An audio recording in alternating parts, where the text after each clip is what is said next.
Hello everyone, গোয়ার একটি নতুন ব্লগে তোমাদের স্বাগত জানাই।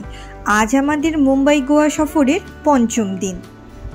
আজ আমরা পালোলেম থেকে চলে যাব গোয়ার ক্যাপিটাল সিটি পানাজিতে। আমরা পালোলেম থেকে একটা 6 সিটার এসি গাড়ি বুক করেছিলাম, যেটা আমাদের প্রথমে কাবো দে রামা ভিউ পয়েন্ট, কাবো দে রামা ফোর্ট দেখিয়ে পানাজিতে আমাদের হোটেলে ড্রপ করবে। ভাড়া নিয়েছিল 3000 টাকা। আমরা 9:30টায় রওনা হয়ে 10টা নাগাদই পৌঁছে গিয়েছিলাম কাবো দে রামা ভিউ পয়েন্টে। এখানে কেপ গোয়া নামে সমুদ্রের পাশে একটা খুবই সুন্দর বারকাম রেস্টুরেন্ট আছে, আর ওদের রিসর্টও আছে। ওখানকার সিকিউরিটি গার্ড বলেছিল ওটা বেলা 12টায় খোলে, সেই জন্য আমাদের ওখানে প্ল্যান ছিল যাওয়ার, কিন্তু যাওয়া হয়নি। ওপর থেকে সমুদ্রের খুব সুন্দর একটা ভিউ পাওয়া যায়, তাই আমরা ওখানেই অনেক ফটো ভিডিও তুলে আবার কাবো দে রামা ফোর্টের উদ্দেশ্যে রওনা হয়েছিলাম। তবে এখান থেকে সানসেট এনজয় করতেই বেশি ভালো লাগে, আর আমাদের সময় হয়নি বলে আমরা সকালেই এসেছিলাম। গাড়িতে করে মাত্র 5 মিনিটের দূরত্বেই আমরা পৌঁছে গেলাম কাবো দে রামা ফোর্টে। এখানে এন্ট্রি টাইমিং ছিল সকাল 9:30 থেকে বিকেল 5:30 পর্যন্ত। কোনো এন্ট্রি ফি ছিল না, কিন্তু ফ্যামিলির একজন সদস্যকে ওদের রেজিস্টারে নাম, check in check out time register করতে হয়েছিল। এখান থেকে ডান দিকে গেলে পড়বে কাবো দে রামা ফোর্টটি, আর সোজা জঙ্গলের মধ্য দিয়ে কিছুটা হেঁটে যেতে হবে পেবেল বিচে। আমরা জানতাম না বলে সোজা প্রথমে পেবেল বিচের দিকেই চলে গিয়েছিলাম। যেতে গিয়ে এখানে একটা ডান দিকে একটা ছোট গির্জাও চোখে পড়ল, এবং এই গির্জাটি নাকি এখনও ব্যবহৃত হয়। কাবো দে রামা ফোর্টটি কোলা ভিলেজের একদম শেষে অবস্থিত। এই দুর্গের নামকরণ হয়েছে হিন্দু দেবতা রামের নামে। 1763 সাল অবধি এটা সুন্ডা রাজাদের অধীনে ছিল। পরে পর্তুগিজরা এটা দখল করে নেয়। পর্তুগিজরা চলে যাওয়ার পর এটা ইন্ডিয়া গভর্নমেন্টের অধীনে আসে। এর কিছুটা পার্ট একটা জেল হিসাবে ব্যবহার করা হতো। জঙ্গলের মধ্যে দিয়ে কিছুটা হেঁটেই আমরা একটা গাছে একটা সাইনবোর্ড দেখতে পেলাম, যেখানে অ্যারো দিয়ে লেখা ছিল পেবেল বিচ। সেখান থেকে সিঁড়ি নেমে গিয়েছিল পেবেল বিচ অবধি, কিন্তু এই সিঁড়িটা ছিল খুবই এবড়ো খেবড়ো, কোথাও তো সিঁড়ির কোনো অস্তিত্বই ছিল না, একদম ঢালু। আমরা খুব কষ্ট করে কিছুটা দূর অবধি গিয়েছিলাম। এই রাস্তাটা খুবই রিস্কি ছিল, পুরো শেষ অবধি আমরা নামতে পারিনি।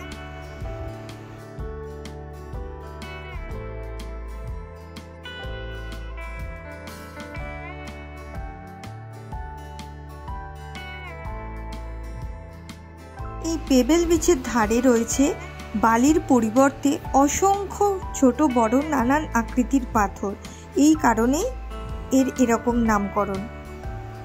আমরা ওপর থেকে সুন্দর ভিউ এনজয় করে এরপর আমরা গেলাম কাবো দে রামা ফোর্টের দিকে। কাবো দে রামা ফোর্টেও এখন সেরকম কিছু আর অবশিষ্ট নেই। একসময় এটা খুব গুরুত্বপূর্ণ ফোর্ট ছিল। এখানে 25টা কামান ছিল, তার কিছুটা ধ্বংসাবশেষ এখনো একটু আধটু পড়ে রয়েছে।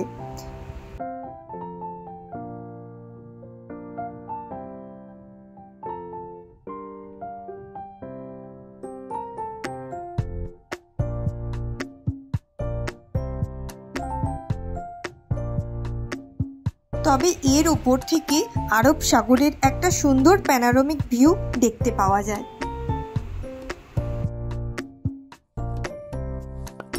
পালোলেম থেকে পানাজির দূরত্ব ছিল 70 কিলোমিটার মতো। গাড়ি করে কোথাও না দাঁড়িয়ে ডাইরেক্ট গেলে যেতে সময় লাগবে ওই 1.5 ঘন্টা মতো। গাড়িতে চেপে জুয়ারি ব্রিজ ক্রস করে আমরা চললাম পানাজির দিকে। দুপুর 1:30 নাগাদ আমরা পৌঁছলাম আমাদের হোটেল মেট্রোপলিস বিজনেস হোটেলে। হোটেলের রুম ট্যুর আমি একটা অন্য সেপারেট ভিডিওতে দেব। এরপর আমরা পাশেই একটা বিরিয়ানির দোকান থেকে বিরিয়ানি খেয়ে রেস্ট নিলাম। এরপর বিকেলে আমরা বেরোলাম ডোনা পাওলা ভিউ পয়েন্টে। ওখানে পৌঁছেই আমাদের প্রথমে টিকিট কাটতে হলো। ওখানকার টাইমিং আর এন্ট্রি ফি তোমরা নিজেরাই দেখে নাও, কিন্তু পুরো গোয়াবাসীদের জন্য ওখানে কোনো এন্ট্রি ফি ছিল না। হোটেল থেকে আমাদের স্কুটির ব্যবস্থা করে দিয়েছিল পার ডে 400 টাকা করে। আমাদের হোটেল থেকে এখানের ডিস্টেন্স ছিল 6 কিলোমিটার মতো। এটি একটি জেটি, সাথে একটা হিলটপ ভিউ পয়েন্টও এখানে রয়েছে। আর এখানেই হয়েছিল সেই বিখ্যাত সিংঘম ছবির শুটিং।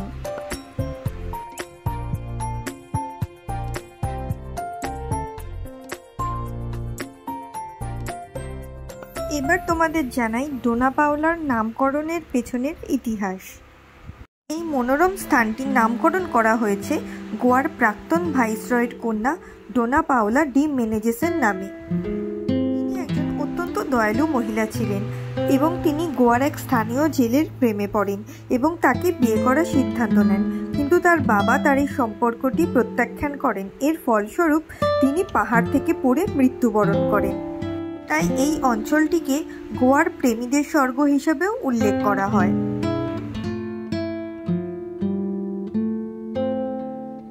চলো এবার তোমাদের দেখাই উপর থেকে এর অপূর্ব প্রাকৃতিক সৌন্দর্য।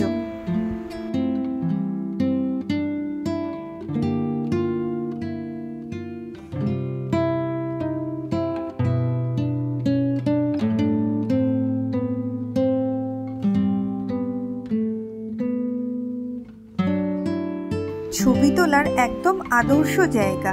এখান থেকে সানসেট খুব ভালো এনজয় করা যায়, আর আমরা ঠিক সানসেটের সময়তেই এখানে এসেছিলাম, কিন্তু সেদিন আকাশ মেঘলা থাকায় আমরা সানসেট ভালো করে দেখতে পাইনি।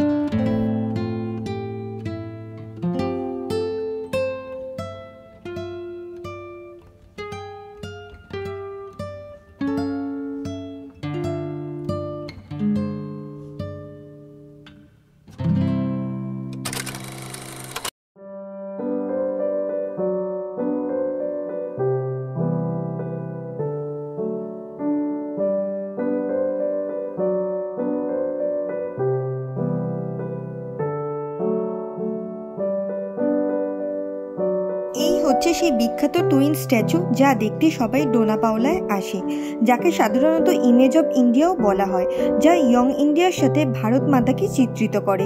এটি 1969 সালে উন্মোচিত হয়েছিল।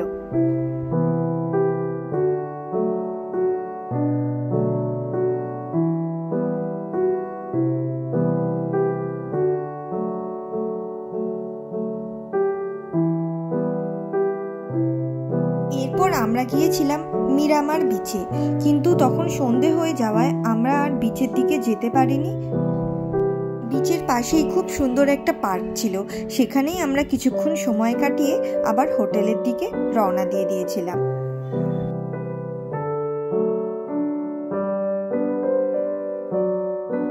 বাড়ি ফেরার পথে আমরা লোকোৎসব 2025 নামে এক বিশাল বড় মেলা প্রাঙ্গণ দেখতে পেয়েছিলাম। আমরা সবাই মিলে ঠিক করলাম আমরা সেখানে যাব।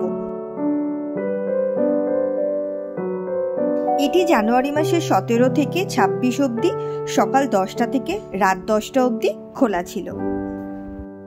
এই মেলায় রাজস্থান, হরিয়ানা, উত্তরপ্রদেশ, গুজরাট, মহারাষ্ট্র, মণিপুর, আসাম, পশ্চিমবঙ্গ, উড়িষ্যা, কর্ণাটক এবং গোয়ার মতো বিভিন্ন রাজ্যের প্রতিনিধিত্বকারীরা প্রায় 600 জন শিল্পী তাদের 400টিরও বেশি কারিগরি প্রদর্শন করেছিল। দেশের বিভিন্ন প্রান্ত থেকে আসা শিল্পীদের হাতের কারুকাজ দেখে আমরা তো একেবারে মুগ্ধ হয়ে গিয়েছিলাম।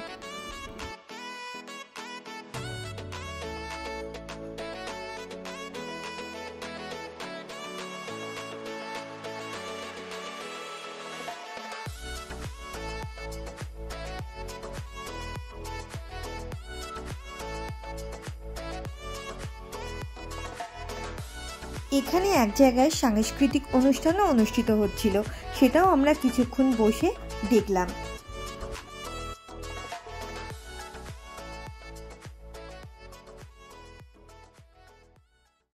এরপর আমরা চলে গিয়েছিলাম ফুড কোর্টে।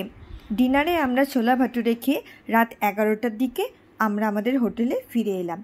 আমার ভিডিও ভালো লাগলে লাইক, কমেন্ট, শেয়ার এবং সাবস্ক্রাইব করতে ভুলো না। ধন্যবাদ।